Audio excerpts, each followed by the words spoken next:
Today I've got this Fiat, and it does. One of the things wrong with it is it doesn't rev up when you start it, unless you've already got your foot on the throttle, and then it will let you rev it up. So I'm going to start it. See there? Well, now it's revving up. Like that. But now it's just gone a bit too slow. And it's getting slower and slower, and it's died. Why is that? Just doing it again, you can hear it slowing down. But if you catch it before it does that, I'll turn it off. If you catch it with your foot, I'll start it once more. Hold the revs up like that for long enough, just a minute or so, and you can slowly lower it down and see, does it feel like it's going to respond like that. Just keep it above the 1000 RPM. Engine lights on, soot load.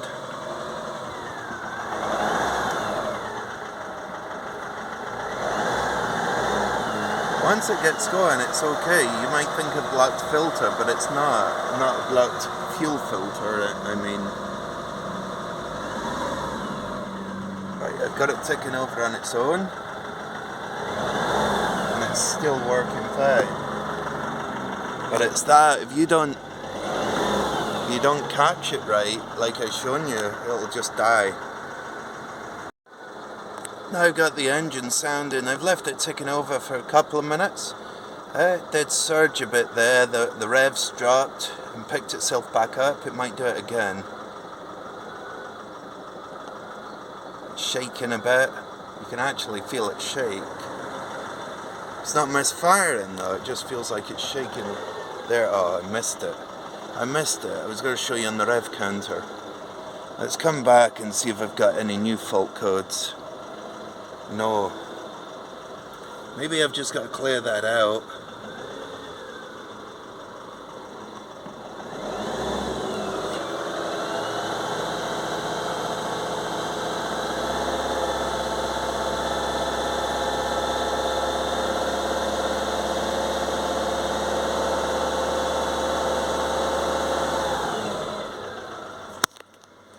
So the only fault I've got is this. I did have glow plugs faulty. I've changed them, and I had an EGR faulty, and when I checked the motor on the EGR valve, this is a Fiat Ducato, and it's a 2.3, and it's 2014. That's the only fault code. Let's see. Still the only fault code. Sometimes I think you're better coming right out of it and then going back in. Maybe no, it's the only fault code. So if I come right out, data stream. Now we might have something. We want to know about the diesel particulate, right? Diesel particulate filter. So many choices. So there's a sensor. I think that might be giving us the pressure, which is good. I also wouldn't mind knowing what the EGR is. If there's I want to see if that's fluctuating a wee bit. Where's the EGR? That'll be E. So EGR. Does it give me the command versus measure? Those two might be good. Let's have a look at that. Oh, it's not coming up with anything. Well, the DPF is blocked 128. If it was like higher up the RPM, like 2,500, that'd still be too high. So this is 10 or less that I've sort of gone by as a rule of thumb, but watching Jimmy O'Reilly, you want it even half of that to be sure it's okay. So around 5 would be good. Then we know we've got no problem. So I definitely need to clean that out. Clean out the DPF, I mean. That could explain why it's not running right. It can't breathe. I mean, it's not totally choked. Well, actually, let's go back into that. Is that still there? If I pick the revs up now to 2.5, what does that go to?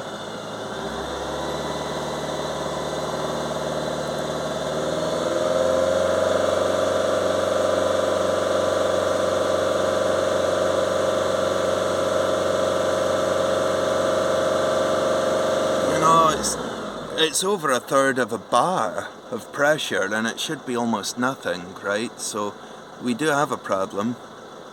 Well, there's the EGR started to command something, but the position, 0.24 of an inch, why is that not moving?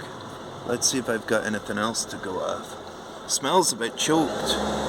There, that does move. When I press this, I'll press it again. Okay, press in now. And that goes down, so it closes, and then it opens up to like 1/4 of an inch. So that is working. That's working, the EGR. So I'm happy with the EGR.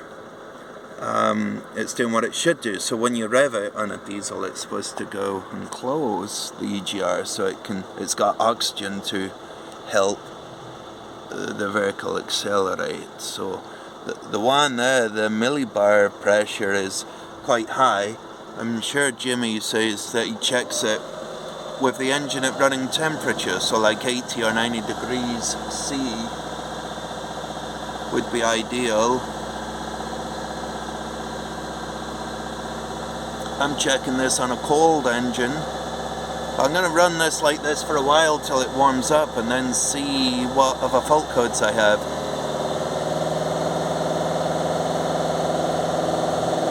Because if this is I did say I was hoping that the car would do a regen on its own. I hoped it would do a regen on its own. You know, now that the parts that are fitted on the car, the glow plugs and the EGR are working, see that EGR, that's the valve command, but what it's actually doing, measured position, that's changing, and it didn't move before I changed the valve.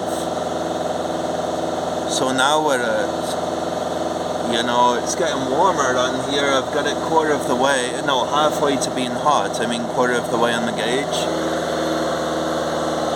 So I need this to get hotter, and then I think it's just not doing a regen. It's trying and it's not. Now I'll snap the throttle whilst it's already held. I was wondering what it would do there. It just stayed open. There, that's when we get it. When you snap the throttle, that does go to 0. When you snap the accelerator, I mean. But the millibar is too high. It's come down a bit since the engine's warmed up, but I don't know what that issue is with it not wanting to rev up when it's first started. Or take revs unless you hold the revs. Let's come out of here. And again. Come on. And read the fault codes. Do we have a new one? Yes. Soot load and mileage with DPF particulate filter lamp on, so it's not happy. And the high flow resistance in diesel particulate trap. Signal amplitude maximum. So that's that one. So it's not happy. We need to clean that out. So there's the problem this time. It's not to do with what I've done. It was on the off chance I could have kept the... See, I said... Hold on one sec. I don't know why you've seen the scan tool. There's not much to show you just now. So what I said to him was, it's going to cost a lot to do the glow plugs and the EGR valve. The EGR valve wasn't cheap, right? And to fit it, you know... But the glow plugs typically didn't go to plan. 2 of them weren't going to come out. I had to drill them out and pull them out in little pieces with a puller kit. The puller kit didn't even work on this engine. It didn't match, you know, the surface of the engine where the end of the puller kit is supposed to fit for the glow plugs. So I couldn't quite get it on right. But by using a little socket as in between the head and the puller kit, I managed to get it so I could pull them out. But They were tight. I had to re-tap them and then drill some more, you know, re-tap it, and there was only like that much out of quite a long glow plug on these cars. They're quite long and skinny. Eventually got, two of them were a total pain. Came to like the last bit, not that much before the tip that sticks out the end of the glow plug, but I got them out. And I only charged an hour extra for each glow plug, but I must admit I've been on this car hours more than what I charged extra, like hours. So I said, to keep the bill down, let's just see now everything works and it's happy with it, let's just see if it's going to be happy. If it's going to be happy, it might do a regen. But in this case it's not going to. I'm going to have to do a DPF clean. This soot isn't going to go away on its own. I think we're going to have to clean it out. He's driven it long enough and he says it actually loses power and goes into limp home mode. But we had a different thing come back. It was a P0402 EGR flow excessive. Now that's got a new valve on it. Maybe it was struggling. If that valve, the old one, was stuck closed. So I don't know now that it's opened up. Could it be bringing in a whole load of soot that's on the exhaust side of the valve that's like suddenly got dragged through it? I don't know. But that fault's not come back. Before, the motor didn't work at all. So I don't know with this. It's a strange one. And that no revving up. I had that once on a Transit and changed the battery, and oddly enough, then you could rev it up after changing the battery. But you couldn't do it before then, even though the battery started the car. Put a new one on a while later for a different reason, and he said since changing that, it started and revved up fine, so it must have been the battery the whole time.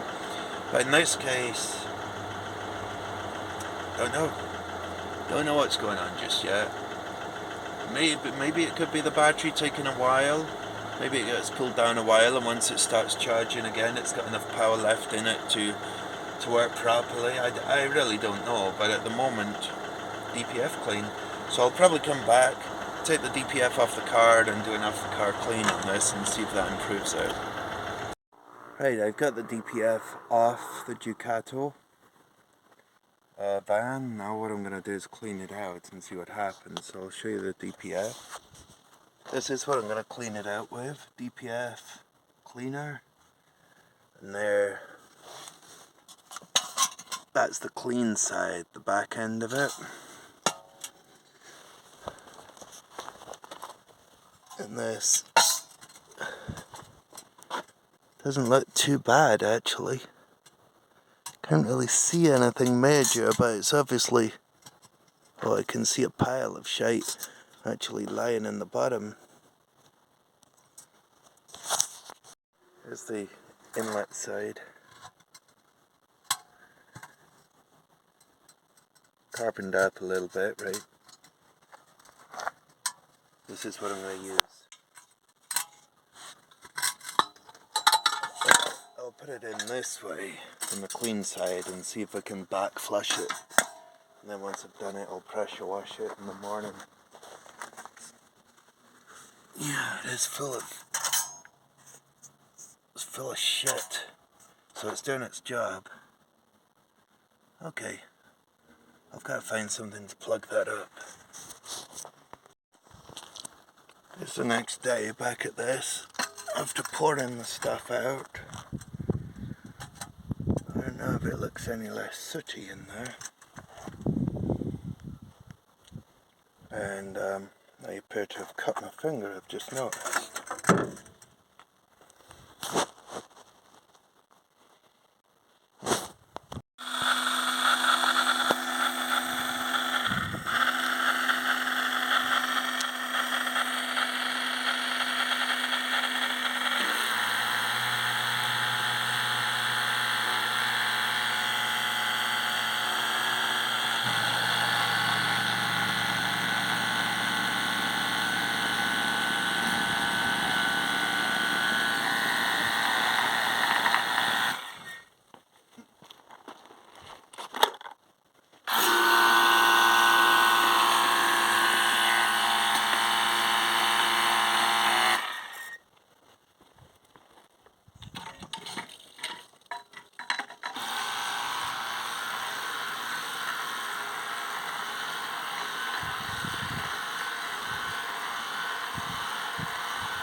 Here's the DPF after clean.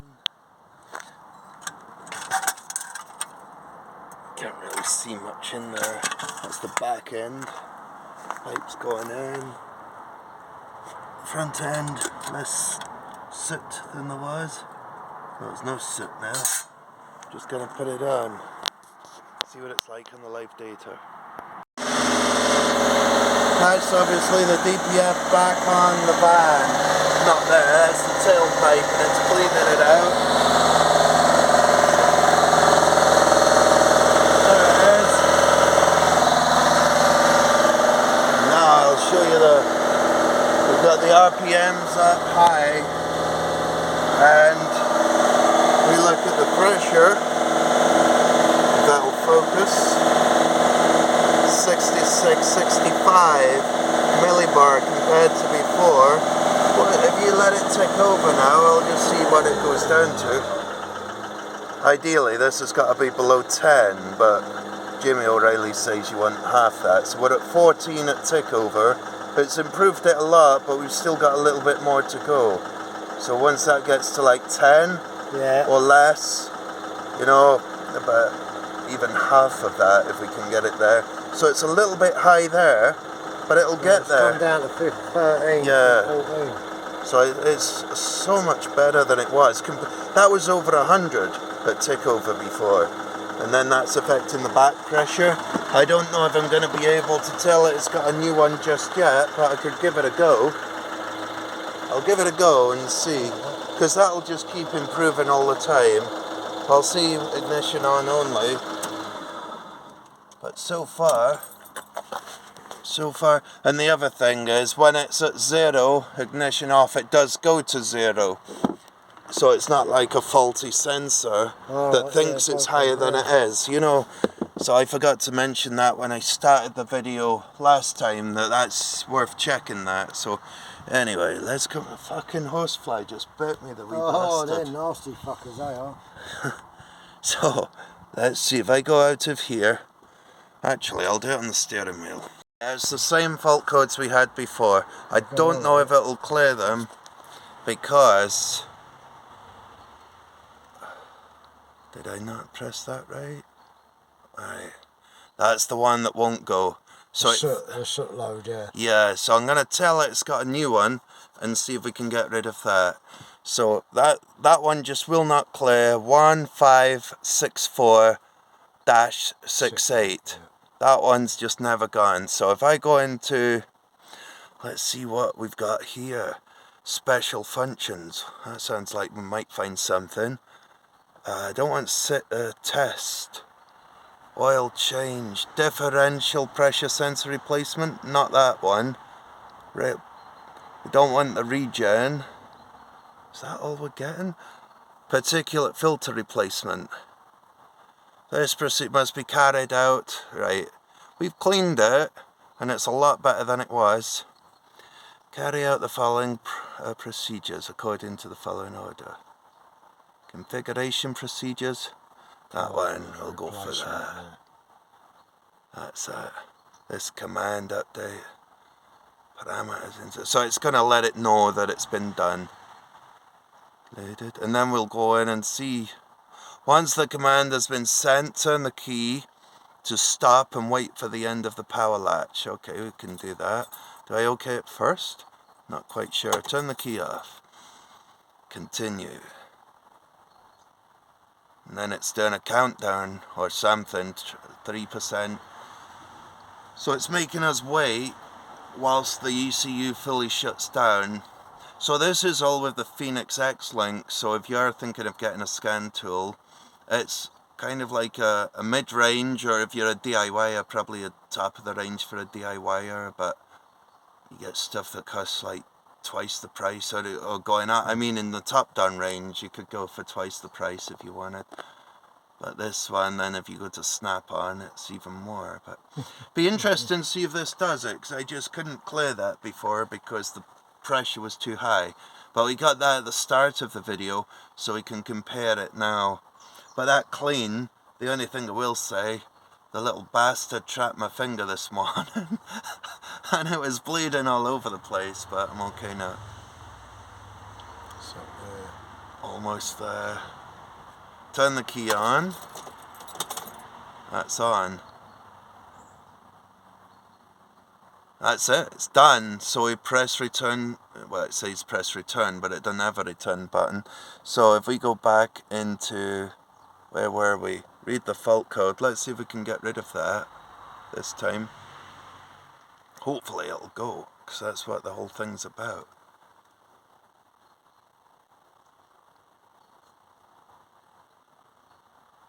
No fault codes. For the first time we've got no fault codes.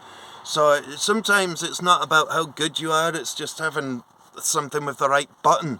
That's all it is. Yeah. Okay, that'll do, mate. Cheers. Some of that's a bit blurred, it kept going out.